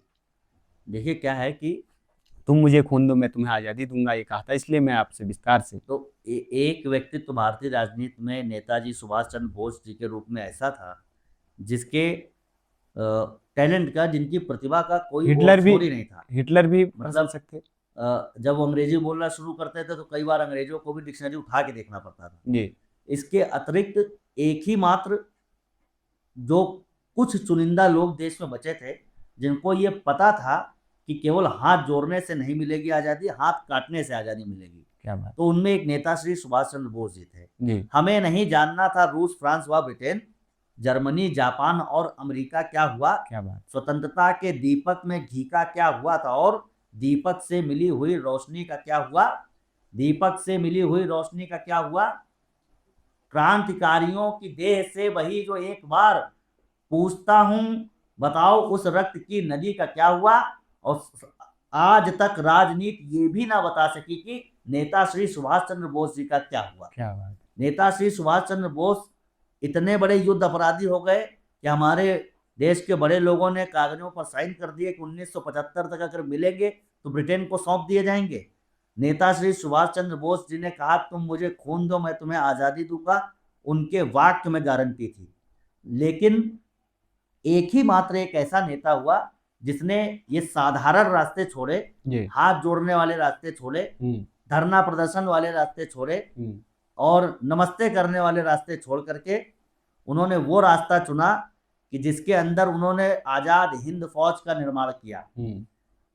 एक ऐसी सेना बनाई जो जरूरत के समय देश के काम आ सके। उस आजाद हिंद फौज के माध्यम से अंग्रेजी सरकारों पर इतना दबाव बनाया कि उन्हें देश छोड़ने के लिए मजबूर होना पड़ा। तो निश्चित रूप से जिसने फ्रंट रो पर आकर के बैटिंग की हो भारतीय राजनीति के उस काल में, जिस समय लोग अंग्रेजों के सामने आने से डरते थे, उस समय अगर किसी ने फ्रंट फुट से बैटिंग की तो नेता श्री सुभाष चंद्र बोस जी। इसलिए मैं कहता हूं थक गए हैं हम प्रखर सत्य की अर्थी को ढोते ढोते, कितना अच्छा होता जो नेताजी राष्ट्रपिता हो। क्या बात है। तो हम प्रश्न करते जाएंगे साहित्य के क्षेत्र में, तो बहुत समय लगेगा। एक तो इंट्रोडक्शन पार्ट के तौर पे मैं कुछ चीज़ें, चूँकि आप तो जहाँ न पहुँचे कभी वहाँ पहुँचे रवि, ऐसा स्थिति वर्तमान में हो चुकी है। जैसा आप जान रहे हैं कि सूर्य की किरणें जहाँ नहीं पहुँचती वहाँ से ही ऑडिटोरियम से कवि सम्मेलन की क्लिपें लोगों तक पहुँचने लगी हैं। ये उल्टी दिशा में जो बहती गंगा है, और जैसा आपने बताया माता वाराही तो क्षेत्रपालिका है काशी की, और काशी तो शिव को बहुत पसंद है। मैं फिर से साहित्य के क्षेत्र में सफर शुरू करता हूँ और आपके महाकाव्य तक जाना चाहता हूँ, अभिमन्यु तक। तो उसके बारे में थोड़ा सा हमारे दर्शकों को बताइए। देखिए, पहला तो जब मैं लिख पढ़ रहा था आरंभ से, तो मुझे ये समझ में आया कि ये मंच की यात्रा है, ये केवल मंच तक है और हमारी आयु तक है। ये तो 10 साल पहले का फिनोमेना था। कुछ समय बाद तो अब ये भी आएगा कि जब तक वीडियो रहेंगे इस दुनिया में, जी तब तक वो कवि जिंदा रहेगा। जी जी जी। लेकिन अगर कवि को कालजयी होना है तो कुछ उसे समाज को देकर के जाना पड़ेगा। इस समाज से हमने धन लिया है, जी इस समाज से हमने व्यवस्थाएं ली है जी और इस समाज का आशीर्वाद लिया है। जी तो जब ये 3 चीजें हमने समाज से ली हैं, तो निश्चित रूप से समाज पर हमारा ऋण भी है। जी तो उस ऋण को चुकाने के लिए समाज को प्रेरणादायी देकर जाने की इच्छा जब बलवती हुई, जी तब एक महाकाव्य के रूप में मैंने अभिमन्यु पर काम करना शुरू किया। जी भारत युवा देश है, 60% युवा देश में है, तो मुझे लगता है कि सबसे ज्यादा अपीलिंग कोई युवा कैरेक्टर होता है जिस पर मैं काम करूं। तो जीवन में हर व्यक्ति अभिमन्यु है, बस इसी को केंद्र में मान करके अभिमन्यु को विषय बनाया। जी 9 सर्गों में महाकाव्य है, जी लगभग 15 से ज्यादा छंदों का प्रयोग है। जी इसके अतिरिक्त मैं टीवी सीरियल देख करके मैंने कविताएं नहीं लिखी हैं, जी और संक्षिप्त ट्रांसलेटेड हिंदी के ग्रंथ भी नहीं पढ़े हैं। जी मैंने संस्कृत के 6 खंडों की महाभारत, जी जो गीता प्रेस द्वारा अनुदित है, जी 6 खंडों का महाभारत से पढ़ करके कई सारे कंटेक्स्ट निकाले, जी और कथा के साथ साथ में जो आज के जीवन में हम अभिमन्यु कैसे हैं, इसको मैंने उस महाकाव्य में अपना कथ्य बनाया है। जी और 8 से अधिक सर्ग पूरे हो चुके हैं, 9वें सर्ग का आधा काम चल रहा है। जी वो जैसे ही आएगा तो मार्केट में आएगा। जी। और मुझे लगता है कि शायद ये जो थोड़ा समय लगा है वो इसीलिए है क्योंकि वो आज के जेनजी के लिए बहुत उपयोगी सिद्ध होगी। तो वो महाकाव्य जब आएगा तो निश्चित रूप से जेनजी को प्रेरणा देगा कि एक अभिमन्यु चक्रव्यूह के अंदर कैसे लड़ता है। जी। लड़ने के लिए तो बहुत सारी सेनाएं थी, लेकिन जब एक अभिमन्यु गया तो उसने किसी से शिकायत नहीं की, कोई उल्हाना नहीं दिया, और अपने जितना सामर्थ्य था उसके साथ लड़ा। और अभिमन्यु मेरा महाकाव्य का नायक है, लेकिन उसके साथ साथ में जब मैं अंत तक उसके लिखते लिखते आया तो मुझे ये लगा कि एक पंक्ति उस महाकाव्य में ये भी आनी चाहिए कि साहस अभिमन्यु से रखो, निडरता अभिमन्यु से रखो, कर्म के प्रति अपना समर्पण अभिमन्यु से रखो, लेकिन अपनी तैयारी अर्जुन के जैसे रखो। क्योंकि ये जो समाज है ना, आप इसमें जब आधे अधूरे पहुंचेंगे तो ये आपको 7 योद्धाओं की तरह घेर करके मारेगा। और अभिमन्यु हम अपने जीवन में कैसे हैं, कोई ना कोई दीपक भाई आपके जीवन में ऐसा होगा जो आपको बहुत प्रेम करता होगा, लेकिन किसी दूसरे के कहने से वो आपका साथ नहीं देता होगा। ठीक आप उस समय अभिमन्यु हो जाते हैं क्योंकि आपके जीवन में द्रोणाचार्य हैं, जो आपकी प्रतिभा का लोहा मानते हैं, लेकिन वो किसी और के वशीभूत हैं, इसलिए आपका साथ नहीं दे पाते, इसलिए वो आपके द्रोणाचार्य हैं। आपके परिवार में, हमारे आपके परिवार में कई सारे लोग दुश्मन बने हुए हैं। किसी का चाचा दुश्मन बना हुआ है, तो अभिमन्यु के जीवन का दुशासन है। क्या बात है। हर एक कैरेक्टर जो अभिमन्यु हम हैं और हमारे जीवन में जो हमें छल से मारने की योजनाएं बनाता है, ये हमारे जीवन का शकुनी है। इसी तरह हर व्यक्ति अभिमन्यु है और उसके सामने किसी के और के द्वारा पोषित व्यक्ति खड़ा है जिसकी मेरी और उसकी कोई शत्रुता नहीं है, लेकिन वो किसी और का नमक खा करके मुझे मार देना चाहता है, तो वो हमारे जीवन का कर्ण है। हम अपने जीवन के चक्रव्यूह में घिरे हुए हैं। बस यही मेरे महाकाव्य का अंतिम हिस्सा है, और उसको पूरा करके मैं जिंदगी को बताना चाहता हूँ कि हारिए न हिम्मत, बिसारिए न राम नाम। तो अंत तक लड़ना है, और अगर तैयारी अर्जुन से कर ली तो विजय श्री भी आपको मिलेगी। जी निश्चित है। तैयारी अगर अर्जुन से कर ली तो फिर विजय भी आपकी सुनिश्चित है। मैं चाहता हूं कि अभिमन्यु की ये जो कि इतना बड़ा आपने टेस्ट दे दिया है, तो कुछ 4 प्राण पंक्तियां इसकी आप निकाल के सुनाएंगे तो बड़ा अच्छा रहेगा। अभिमन्यु जिस समय चक्रव्यूह में प्रवेश करने की स्थिति में था, तो युधिष्ठिर ने बोला कि बेटा वहां जाकर के क्या करोगे। तो उनसे कह रहा है, वाणी में भवानी स्वाभिमानी की शपथ लेके कुल की कहानी बलिदानी कर दूंगा मैं। क्या बात है। वाणी में भवानी स्वाभिमानी की शपथ लेके कुल की कहानी बलिदानी कर दूंगा मैं। सींच दूंगा अरियों के रक्त से मैं रणभूमि, फिर धानी धानी राजधानी कर दूंगा मैं। धर्मराज और जोश में है तो वो काका या चाचा नहीं बोल रहा है। धर्मराज यद्यप किशोर हूं परंतु नहीं, व्यर्थ किसी अर्थ में जवानी कर दूंगा मैं। और पानीदार पांडवों के नयन पानी पानी करे, ऐसे कौरवों को पानी पानी कर दूंगा मैं सत्य कहता हूँ सके सो कुमार मत जानू, मुझे युद्ध में यमराज से भी प्रस्तुत तो सदा वही मानो। तेवर उसका। बिल्कुल। और एक दृश्य ऐसा आता है जब उसको काली जी युद्ध में लड़ते हुए देख रही हैं। क्या बात है। मैंने कल्पना की काली जी अगर अभिमन्यु को लड़ते देख रही हैं तो उससे क्या कहना चाह रही होंगी। शीश तक शत्रुओं के शीश पहना दे, उस सिंह को आशीष दान कैसे कर पाऊंगी। क्या बात। शीश तक शत्रुओं के शीश पहना दे, उस सिंह को आशीष दान कैसे कर पाऊंगी। प्रबुद्ध युद्ध देख अवरुद्ध हो गया है कंठ, वीरता का यश गान कैसे कर पाऊंगी।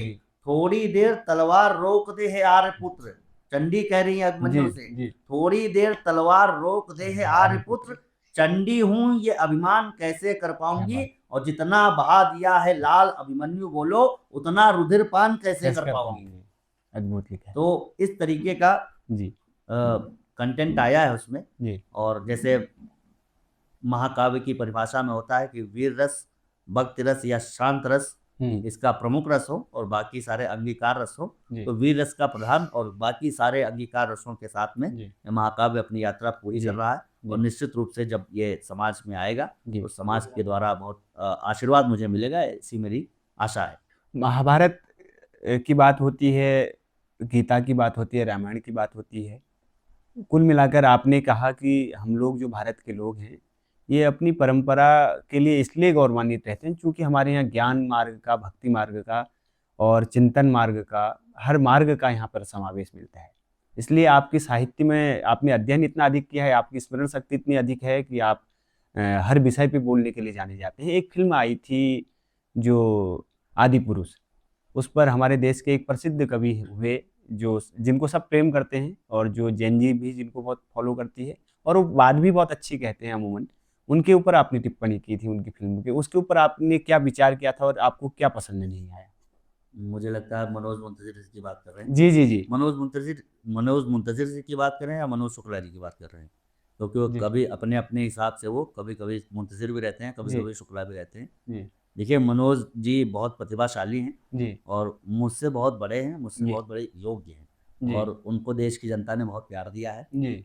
और मुझे नहीं पता कि आपको इतनी जानकारी तो है कि मैंने उनके विरोध में बोला, लेकिन शायद ये जानकारी लोगों तक होगी कि नहीं होगी कि जब मनोज मुंतजिर जी पर लिरिक्स के चोरी का आरोप लगा जी जी तो जी, उस समय सबसे पहले समर्थन करने, चलिए आप वहीं से शुरू कर दीजिए। तो और मैंने ये कहा कि जो राष्ट्रवादी धड़े का व्यक्ति होता है उसमें अगर आपको चोरी दिखती है तो अन्नू मलिक की वो चोरी भी दिखनी चाहिए जिसमें इजराइल का राष्ट्रगान ही मेरा मुल्क मेरा ये वतन वाला गाना बना लिया, ये भी दिखना चाहिए। तो मैंने समय पढ़ने पर मनोज मुंतजिर जी का स्पष्ट समर्थन पोस्ट लिख करके किया अपने फेसबुक अकाउंट पर। लेकिन मनोज मुंतजिर जी एक बहुत प्रतिभा संपन्न और बहुत मेधा संपन्न होते हुए भी ना चाहते हुए या अनजाने में तो नहीं कहूँगा, जानबूझकर उन्होंने आदि पुरुष फिल्म में जो भारतीय मनीषा राम कथा के साथ में जो भी छेड़छाड़ हो रही थी उस छेड़छाड़ में जानबूझ करके साथ दिया।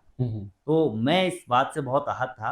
पूरी फिल्म में मुझे डायरेक्टर, प्रोड्यूसर और एक्टर, मुझे किसी से समझदारी की उम्मीद नहीं थी, लेकिन एक कवि होने के नाते, गीतकार एक कवि से बहुत बड़ी मनोज मुंतजिर भैया से मुझे बहुत उम्मीद थी कि कम से कम ये इसमें साथ नहीं देंगे।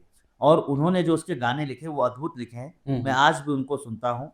मतलब गाने उन्होंने बहुत ही अद्भुत लिखे हैं, नो डाउट वो बहुत प्रतिभा संपन्न है। और हिंदी कविता में जो बॉलीवुड में जाने वाले लोग हैं उनमें बड़ा प्रसिद्ध नाम है, लेकिन उस समय उन्होंने आवेश में बोला कि हनुमान जी कोई भगवान थोड़ी है। उन्होंने बोला हनुमान जी कोई भगवान नहीं है, उनको तो भक्त इतने बड़े थे कि लोगों ने उनको भगवान मान लिया। तो मैं उनसे कहना चाहता हूँ, केसरी कुमार रुद्र अवतार एकादश, कौन कहाँ कैसे किसी को भी ज्ञान नहीं है, और सर्वशक्तिमान वेगवान व कृपा निधान, हनुमान जी का तुम्हें अनुमान नहीं है। तो राम कथा से छेड़छाड़ करोगे तो राम जी क्षमा कर देंगे, लेकिन हनुमान जी क्षमा नहीं नहीं करेंगे। करेंगे। जिस समय उसमें डायलॉग कैसे दिए जा रहे हैं, मतलब वो बिल्कुल। बच्चों को सिखाए जाने वाले डायलॉग, क्या आप ये कल्पना कर सकते हैं? बिल्कुल देखिए, नहीं। एक हम जब बॉलीवुड के लोग हैं और साहित्य के लोग हैं, ये एक शब्द का प्रयोग करते हैं, क्रिएटिव लिबर्टी, हम्म मतलब रचनात्मक छूट शब्द का प्रयोग करते हैं हम्म कि हम क्रिएटिव लिबर्टी के आधार पर ये चीजें बना सकते हैं। हम्म लेकिन हमारी जो मूल राम कथा है, उससे छेड़छाड़ करने का अधिकार किसी को नहीं है। हम्म तो आपने जो उसमें हल्के संवाद रखे, जो हनुमान जी की भाषा में टपोरी छाप संवाद आपने लिखे, जी। तो वो हनुमान जी को क्या कहा जाता है? अष्ट सिद्धि अतुलित नवनीत। बलधामम हम्म हेम शैलाब्देहम धनुजवन किसानम ज्ञानिना नाम अग्रगण्यम। तो वाह। जो हनुमान जी ज्ञानियों में भी अग्रगण्य है, जी। अष्ट सिद्धि और नवनीत के नीति दाता दाता। है, उनको आप मुंबई के हम्म धारावी में रहने वाले एक टपोरी टाइप की भाषा बुलवा रहे हो, तो हम्म यह क्षम्य नहीं है। हम्म बाद में उन्होंने क्षमा मांगी, हम्म लेकिन क्षमा मांगने से पहले उन्होंने इतनी आनाकानी की, जिसको हमारे यहाँ सामान्य अवधि में कहते हैं बिरसा जाना। जी। तो मतलब उन्होंने पूरा बिरझाने वाला काम किया, जी। और बहुत दिनों तक उन्होंने आनाकानी की, और अपने गलत काम को सही सही साबित करने ठहराने के। के जितने तर्क लगा सकते थे वो उन्होंने लगाए। लेकिन देश की जनता है जो 1 मिनट में राजा बनाती है तो दूसरे क्षण फकीर बना देती है। जी। तो मनोज मुंतजिर जी मेरे लिए आज भी उतने ही प्रतिभा संपन्न है, मेरे लिए आज भी उतने मेधा संपन्न है। बस मेरे लिए अब वो श्रद्धा के केंद्र नहीं रहे जैसे वे पहले थे। अपने अपने राम की बात होती है, क्योंकि आप राम जो है हमारे भारत की आत्मा के प्राण तत्व श्री राम आप कहते हैं। तीसरी बार पॉडकास्ट में ये जिक्र इसलिए हुआ है क्योंकि ये कविता लगभग लगभग करोड़ों भारत के युवाओं को याद है, इसलिए मैं ये बात कहना चाहता हूँ। कुमार विश्वास जी की बात हो रही है अपने अपने राम की, बहुत प्रतिभा संपन्न और बहुत अद्भुत कवि है, और पूरे देश के लिए एक पूरी कवि सम्मेलनों की परंपरा को सेट करने वाली व्यक्ति है। आप उनको किस दृष्टिकोण से देखते हैं, उनके बारे में बताइए। डॉक्टर कुमार विश्वास हमारी कविता के क्षेत्र में एक बहुत बड़ी क्रांति लेकर के आए हैं जी। जिस समय मैं शुरू कर रहा था उस समय मुझे ये आशा नहीं थी कि मैं अपने जीवन को केवल कविता से चला पाऊंगा, लेकिन वो डॉक्टर कुमार विश्वास जी की देन है कि आज मैं अपने कविता के कर्म से ही अपना सब कुछ जो मैं पाना चाहता हूँ वो मैं प्राप्त कर रहा हूँ। जी। तो एक तो डॉक्टर कुमार विश्वास जी का ये योगदान बिल्कुल भूलने वाला नहीं है। जी। इसके अतिरिक्त वो एक बहुमुखी प्रतिभा के धनी है। जी। उन्होंने कविताएं भी की, जी। शायरी भी की, जी। गाया भी बहुत अद्भुत। जी। इसके अतिरिक्त राजनीति में की। अब उसमें सफलता या असफलता ये अलग विषय है। जी। इसके अतिरिक्त उन्होंने भारतीय युवाओं को नए विषयों के साथ में जोड़ करके कैसे अपनी प्राचीन और आधुनिक संस्कृति का परिचय उनसे कैसे करवाया जाए, ये डॉक्टर कुमार विश्वास जी ने बहुत अद्भुत ढंग से किया है। तो इसके लिए वे निश्चित रूप से बधाई के पात्र हैं। और राम की कथा को अगर आज युवाओं तक पहुंचाने का काम है तो वो उसमें डॉक्टर कुमार विश्वास जी ने किया है। और एक गीत उनका जो अपने अपने राम है ना, मतलब आप ये समझिए लोग राम को परिभाषित करने के लिए क्या क्या लिखना चाहते हैं, लेकिन उन्होंने जो बताया कि राम कैसे कैसे हैं, वो निश्चित रूप से उन्होंने बहुत बड़ा पत्थर रखा है। राम कथा के लिए एक बहुत बड़ी लकीर खींची है।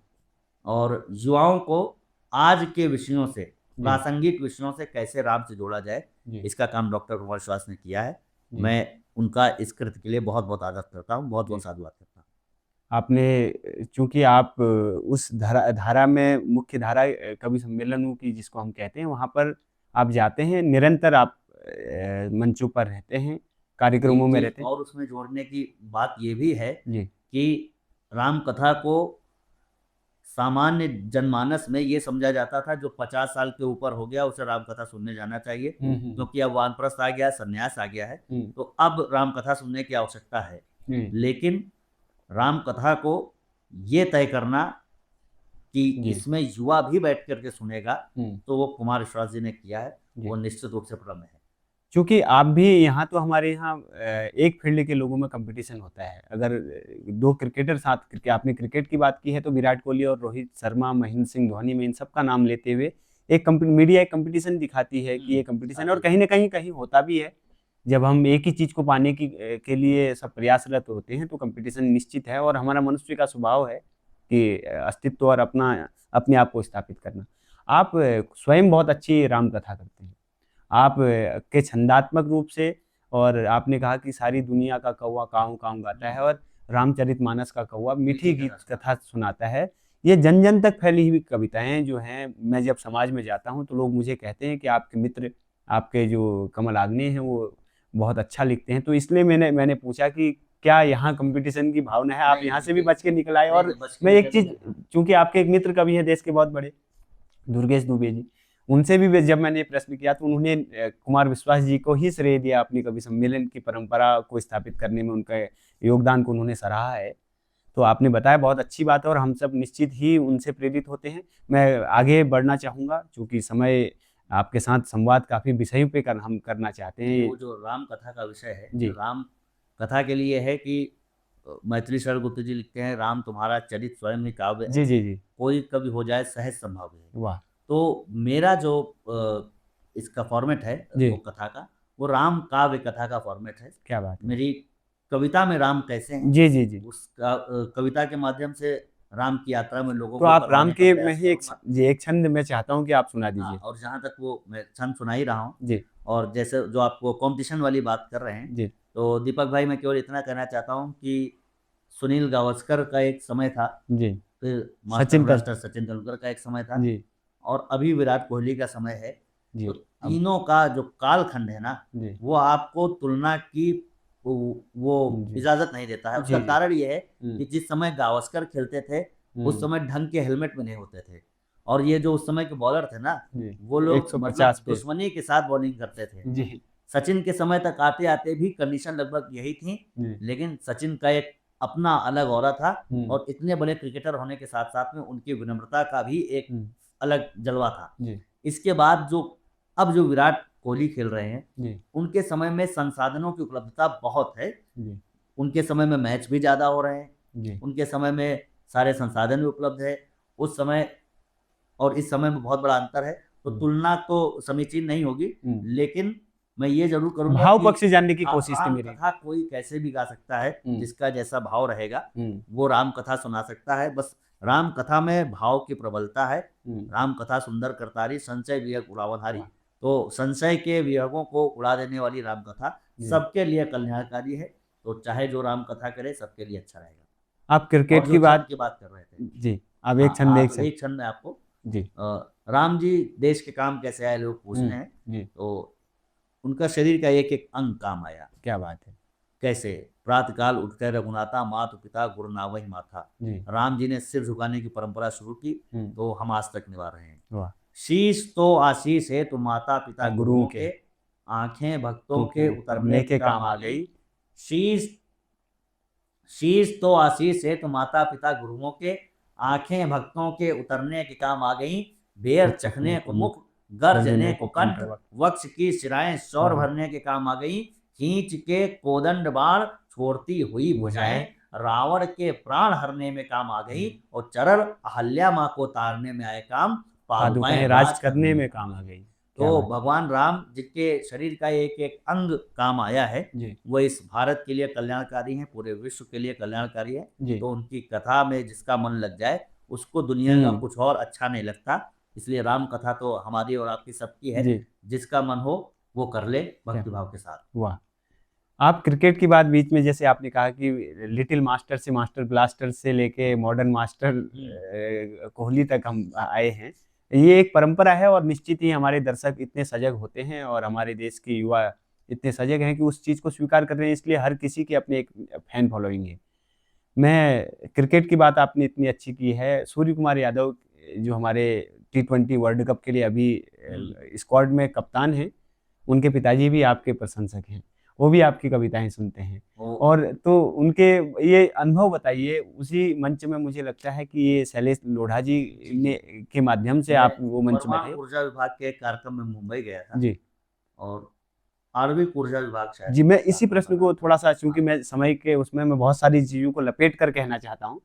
उसके बाद आपने वहाँ कविताएं सुनाई, बहुत अच्छा, आपके प्रशंसक भी हैं, चूंकि बहुत देश में आपके तो प्रधानमंत्री भी आपके प्रशंसा कर लेते हैं। तो मैं जो प्रश्न कर रहा था कि क्रिकेट होता है, भारत पाकिस्तान की बात होती है। मैं पाकिस्तान को आपसे इसलिए बचा के रखना चाहता हूँ कि हमारे गुरुजी ने कहा कि आग लगा देते हैं। अब पाकिस्तान की बात न करते हुए इस विषय को थोड़ा गंभीर बना लेते हुए प्रश्न सीमित एक दिशा में मैं ले जा रहा हूँ। आपकी कविता जो हुई क्रिकेट मैच पे, आपने कहा कि ऐसी-ऐसी घटनाएँ देश में घटित हो रही हैं आपके साथ और क्रिकेट मैच ये हो रहा है, ये कविता। और उसके बाद जो है भारतीय टीम ने, सूर्य कुमार यादव जी के नेतृत्व वाली टीम ने वो सारा पैसा हमारे सैनिकों को दिया था, वो पूरा इनाम का। उस विषय को थोड़ा-सा वो माहौल बताइए, उसके बारे में थोड़ा मैं समझाना चाहते हैं। मुंबई के कवि सम्मेलन में था, शायद अणु ऊर्जा विभाग के कार्यक्रम में था। जी, तो मैं वहाँ से पढ़ के जब उतरा तो मुझे एक सज्जन मिले जी, और उनके बारे में मुझे उनके साथ वाले सज्जन ने बताया कि जी, आप अशोक कुमार यादव जी हैं, जी, सूर्य कुमार यादव जी के पिताजी हैं। जी, तो मैंने उन्हें झुक करके प्रणाम किया जी, और मैं और देश के लोकप्रिय हास्य कवि शंभू शेखर जी वहाँ पर थे। जी, तो हम दोनों ने कहा कि भैया से हम लोग का एक संदेश भेजिएगा कि थोड़ा रुक करके खेला करें। जी, तो बोला कि उन्होंने कि मैं को बता चुका हूँ, जी, लेकिन उन्होंने कहा कि वो ऐसे ही खेलेंगे। जी। तो सुप्ला इतना मेरा सॉल्ट। परिचय था, फिर हम लोगों ने खाना साथ में खाया। जी, सूर्य कुमार जी से उनके पिताजी से, अशोक कुमार जी से नंबर एक्सचेंज हुआ। जी, तो मैं जब ये घटना हुई ना, जी, जी, जी। मैच इस की हाल घटना में। के बाद में जी, जब ये मैच भी खेला जा रहा था, एशिया कप। आतंकवादी हमला भी चल रहा था, जी, तो मैंने बहुत ज़बरदस्त विरोध की कविता लिखी जी, और उस कविता को आदरणीय अशोक कुमार यादव जी ने भी देखा। जी, तो उन्होंने मुझे बताया कि जी, ये कुछ गाइडलाइंस है जिसकी वजह से जी, खेलना पड़ रहा है, वरना जी, हम लोग की इच्छा खेलने की नहीं है। जी, बाद में अशोक कुमार जी ने ऐसा बताया मुझे। जी, फिर सूर्य कुमार जी ने वो राशि पैसे। जो है लोगों को डोनेट की। जी, तो एक तरीके से उन्होंने मुझे देखा कि मैं विरोध कर रहा हूँ। जी। मुझे भी ये लगता है कि कवि के अंदर इतना होना चाहिए हुँ, हुँ, हुँ। कि जो भी सामने है उसे सत्य, अपनी बात शाश्वत कह बात सके। कहनी चाहिए। और क्योंकि बहुत समय से एक माहौल बनाया जाता है कि कला, संगीत इन सब की कोई सरहद नहीं होती। हुँ, हुँ, हुँ। कला और संगीत की सरहद नहीं होती, लेकिन कलाकार, संगीतकार और कवि की तो सरहद होती है। जी, जी, जी। मैं बिना पासपोर्ट के, जैसे हुँ, कविता की सरहद नहीं है, हुँ। लेकिन कवि जिस शरीर में है उसकी तो सरहद है ना। सरहद है। जी। तो अगर कविता की सरहद नहीं होती तो मुझे बिना पासपोर्ट के किसी देश में तो भेजा नहीं जाएगा। जी, जी, जी। तो मेरे लिए तो मेरे ऊपर ना भारतीय गणराज्य जी की मोहर लगेगी, तब मैं जी। भारत की पहचान लेकर के विश्व में जाऊँगा ना। हुँ, हुँ, तो इसी तरह बार-बार एक तर्क दिया जाता है कि इसकी कोई सरहद नहीं है। तो हुँ, मैं ये कहता हूँ, क्या हमारे सैनिक देश के मरने के लिए हैं? हुँ। मतलब हम उनके साथ में बैठ कर के प्रोग्राम करेंगे, हम उनके साथ में क्रिकेट मैच खेलेंगे। जी, तो सेना ने क्या पाप किया है भाई? बिल्कुल। तो सेना भी साथ में बैठे ना। हुँ, सेना को भी लड़ने की क्या ज़रूरत है? हुँ, हमारी तरफ हमारे घर के बेटे, गाँव किसान के बेटे अपनी जान देने के लिए -40 डिग्री तापमान में खड़े हैं हुँ, और उनके जान देने के बाद हम उनसे मैच खेल रहे हैं, हुँ, हम उनसे हाथ मिला रहे हैं, हम उनसे क्रिकेट खेल रहे हैं। हुँ, तो कम से कम ये जो डबल स्टैंडर्ड है, हुँ। इसके खिलाफ मेरा आंदोलन है। जी। इस चीज़ के खिलाफ कि सेना ने कौन-सा ऐसा पाप किया है जिसकी वजह से वो लड़ेगी हुँ, और हम और आप एक स्टेज शेयर करेंगे। ये हुँ। नहीं होगा। जी। ये आपने जो, और वो उनको पसंद भी आई थी और ये वो अच्छा पसंद इम्पैक्ट आया पड़ा था और और उन्होंने अच्छा प्रभाव इसका पड़ा था और अच्छा उन्होंने एक पहल की। हम आगे बढ़ते हैं, चूँकि आप देश के उन चुनिंदा कवियों में से एक हैं जिनकी जान-पहचान हर मंच पे है। आप उत्तराखंड से लगभग परिचित हैं पूरा, उत्तराखंड के वासी आपसे परिचित हैं। आप नागालैंड जाते हैं, वहाँ नॉर्थ ईस्ट के लोग आपको प्यार करते हैं। आप यहाँ पर राजस्थान, हरियाणा, मध्य प्रदेश, उत्तर प्रदेश और बिहार, पंजाब हर जगह जाते हैं। आप एक चीज़ बताइए कि जो हमारे साहित्य की बात होती है, जो हमारे संगीत की बात होती है, जो हमारे गीत की बात होती है, इसमें जो हम एक इम्पैक्ट ला रहे हैं, जो हम प्रभाव ला रहे हैं आपकी कविताओं के माध्यम से, इस प्रभाव से हर जगह युवा आपसे जुड़ता है और उसके माध्यम से लिखने की कोशिश करता है। तो उस अनुभव के बारे में हमारे दर्शकों को बताइए, जो मुझे लगता है कि जो हम लोग एक फ़ैन, जैसे एक अभिनेता होता है, उसके उसकी एक फ़ैन फॉलोइंग होती है। वो आता है, सेल्फ़ी ले जाता है और सेल्फ़ी वो कर जाता है और जो लड़का होता है, उसके जैसे कपड़े खरीदता है, उसके जैसे वो करता है, बर्बाद हो जाता है। लेकिन आपके व्यक्तित्व में दूसरा प्रभाव है। कोई व्यक्ति आपसे प्रभावित होता है, तो वो आपसे मिलने के बाद साहित्य की दिशा में मुड़ जाता है और संगीत या कला जो भी हम इस मनुष्य को खूबसूरत और अपनी बात को अभिव्यंजना जिसकी है उसको बेहतर करने में प्रयोग करते हैं, वो आप वो सौभाग्यशाली वो व्यक्ति हैं जिनसे बहुत सारे, अभी आपने पॉडकास्ट में पंकज का नाम लिया, आपने बताया कि सुबह ही उसने कविता लिखी, वो आपको बहुत पहले से फॉलो करता है। तो इसको आप क्या मानते हैं, ये आपका मिशन है या ये आपको विरासत में मिला है या इसको आप ईश्वर की कृपा कहते हैं? क्योंकि आप राम भद्राचार्य जी महाराज का नाम में बार बार आपने जल्दी वहाँ एक कार्यक्रम भी उनके साथ आपका है, तो इस बारे में थोड़ा सा मैं जानना चाहता हूँ, डिवाइन पावर के बारे में। देखिए, इस जीवन में मैंने ना तो कोई बहुत बड़ी पढ़ाई की है, जी कोई डिग्री नहीं ली है, जी। ना मैं विज्ञान का आदमी हूँ, ना मैं गणित का आदमी। आप ज्ञान के आदमी हैं। हमने हमने कुछ भी ऐसा जो ये जो एजुकेशन सिस्टम इंडिया ने बनाया है, जी इसके हिसाब से मैंने कोई बहुत बड़ा तीर नहीं मारा है। जी इसके अतिरिक्त अगर कोई मेरी बात से प्रभावित है जी तो केवल और केवल माँ की कृपा है, जी राम जी का आशीर्वाद है। जी इसके अतिरिक्त कुछ और नहीं है, क्योंकि मैं जिस समय से कविता सुनाना बंद कर दूंगा जी तो मेरा कोई अस्तित्व नहीं रह जाएगा। जी और एक बात इसमें जोड़ने के लिए बहुत आवश्यक विषय है जी कि डॉक्टर कौन अच्छा बनेगा ये मेडिकल फील्ड के लोग तय करेंगे, जी। ये एमबीबीएस करवाने वाले तय करेंगे कौन अच्छा डॉक्टर है। एक इंजीनियर कौन बनेगा ये इंजीनियरिंग की परीक्षाएं करवाने वाली तय करेंगी कि इंजीनियर कौन अच्छा बनेगा।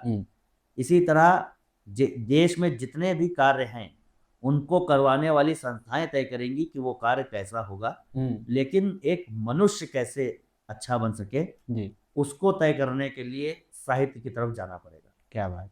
मनुष्यता में कैसे और सुधार आए जी इसके लिए अगर कोई काम करेगा तो कवि करेगा, साहित्यकार करेगा, कलाकार करेगा। और कवि के लिए तीसरी दृष्टि भगवती ने दी है, जी तो जहाँ तक लोग सोचते हैं उसके आगे से कवि अपनी बात शुरू करता है।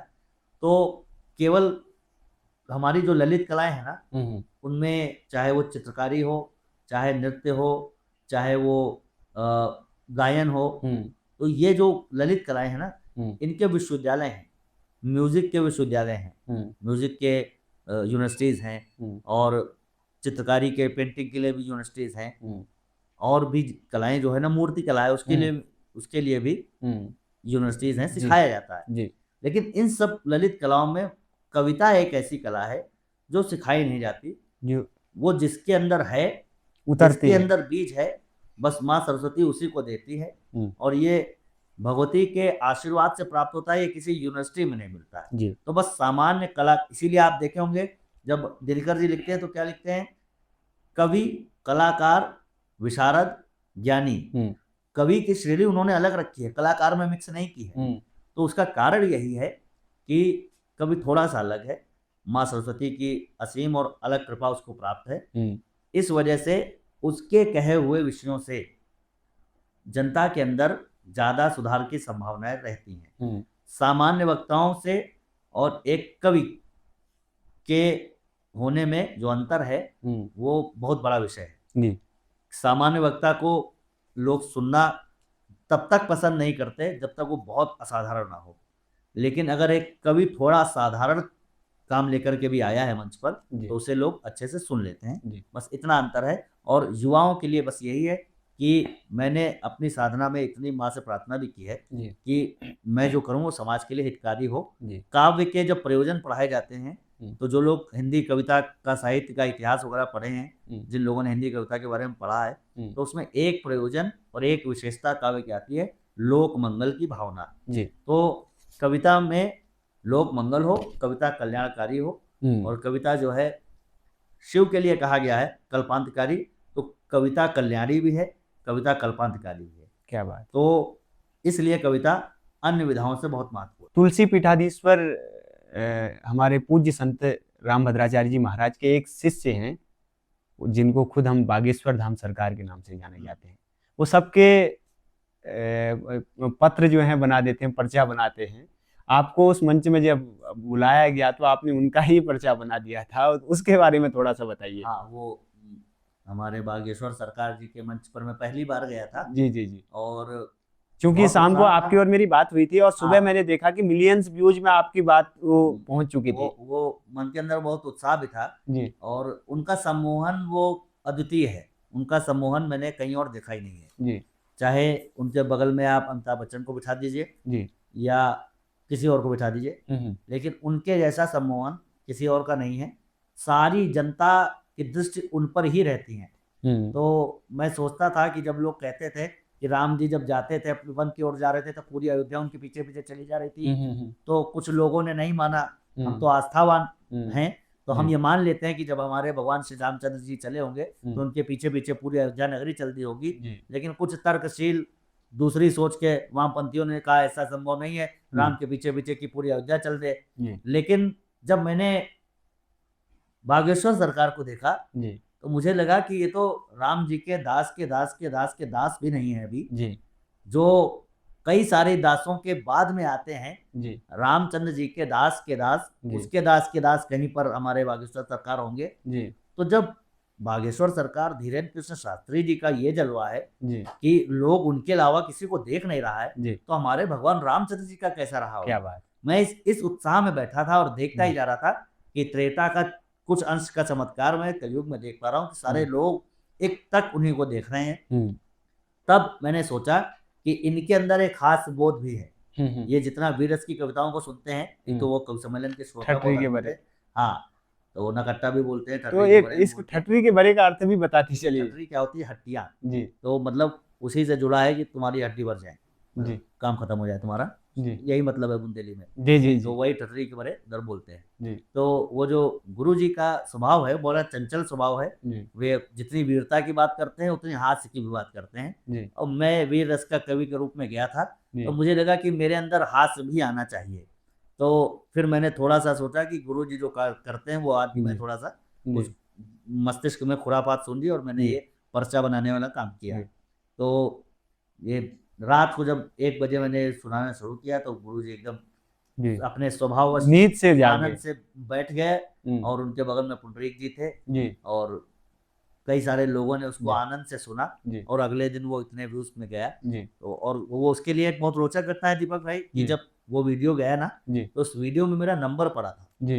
तो नंबर पढ़ने से क्या हुआ कि गांव के भोले भाले लोग उस वीडियो को देखते थे, तो उनको ये लग नहीं रहा था कि ये मजाक चल रहा है। उसको समझ रहे थे कि हम भी कोई बाबा है और हम भी पर्चा बनाते हैं। अच्छा। उनको ये लगता था कि ये भी कोई बाबा आ गया, ये भी पर्चा बनाता है। तो उससे हमको 1 महीने तक डेली 50 से 70 फोन आते रहे मेरे पास जी। और बोले बाबा जी मेरा भी पर्चा बना दो।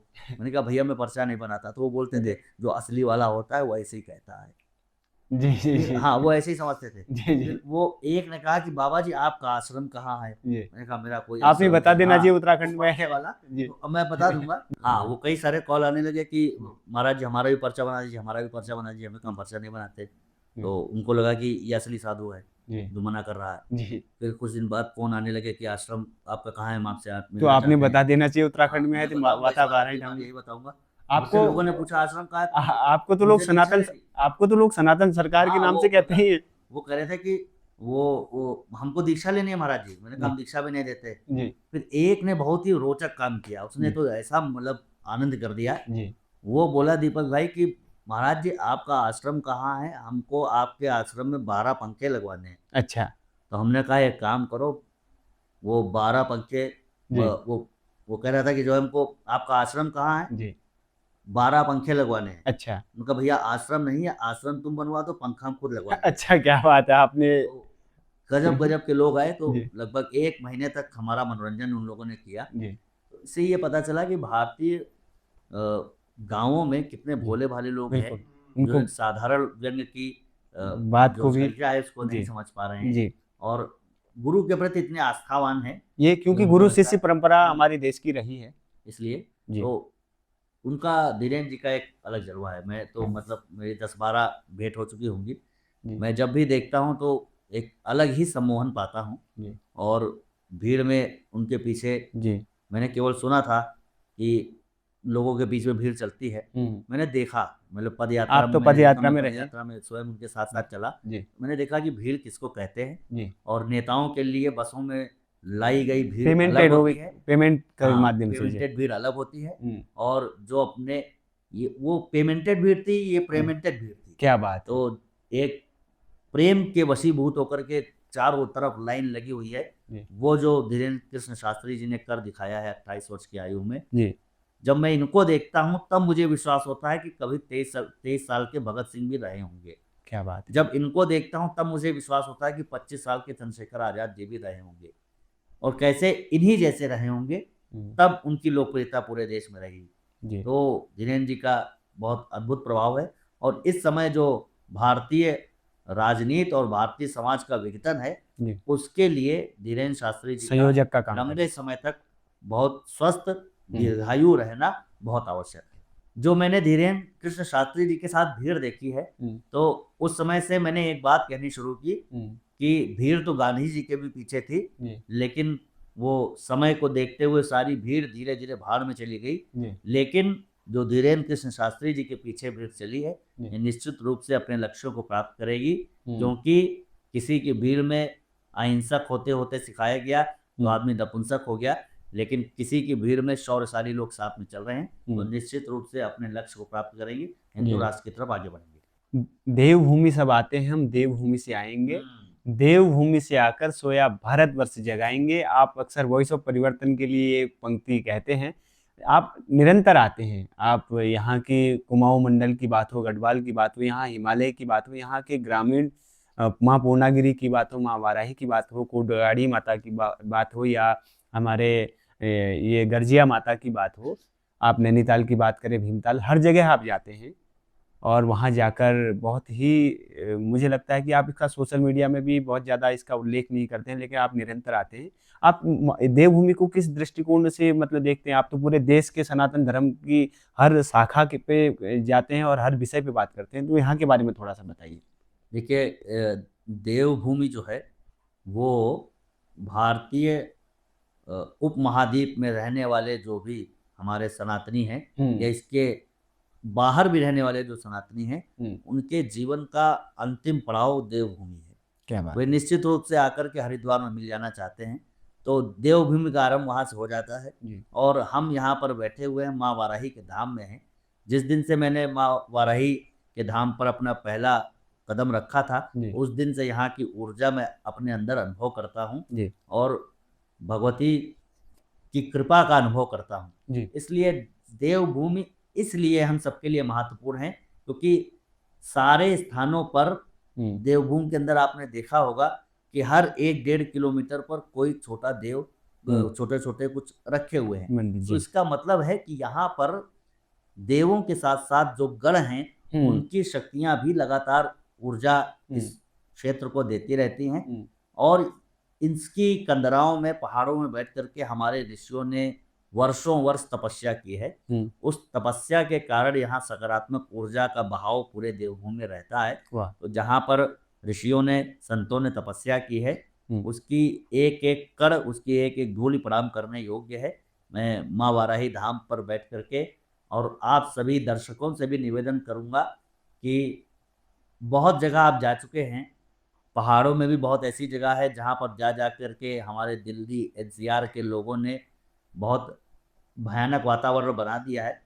कुछ पहाड़ अछूते हैं, जिनको सात्विक साधना का मन हो, जिनके अंदर पिकनिक स्पॉट बनाने की इच्छा ना हो, उन लोगों से निवेदन है कि आप चंपावत में देवीधुरा की ओर आ सकते हैं। आपके लिए शांति का बहुत अद्भुत स्थान है। ऐसा विकल्प आपको जल्दी नहीं मिलेगा, क्योंकि बाकी कई जगह पहाड़ों पर बर्बादी ऐसी शुरू हुई है जो ठीक होते होते कितना समय लगेगा और ठीक होंगी या नहीं होंगी इसका भी कुछ हमें पता नहीं है।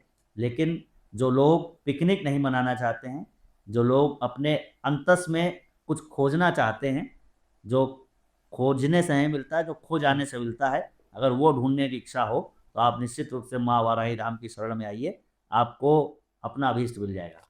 बहुत बहुत धन्यवाद। आप थे श्री कमल आग्नेय, और परिवर्तन के साथ ये सफर निरंतर जारी रहेगा। आप देख रहे थे वॉइस ऑफ परिवर्तन, और आगे भी आप देखते रहेंगे। नमस्कार। नमस्कार।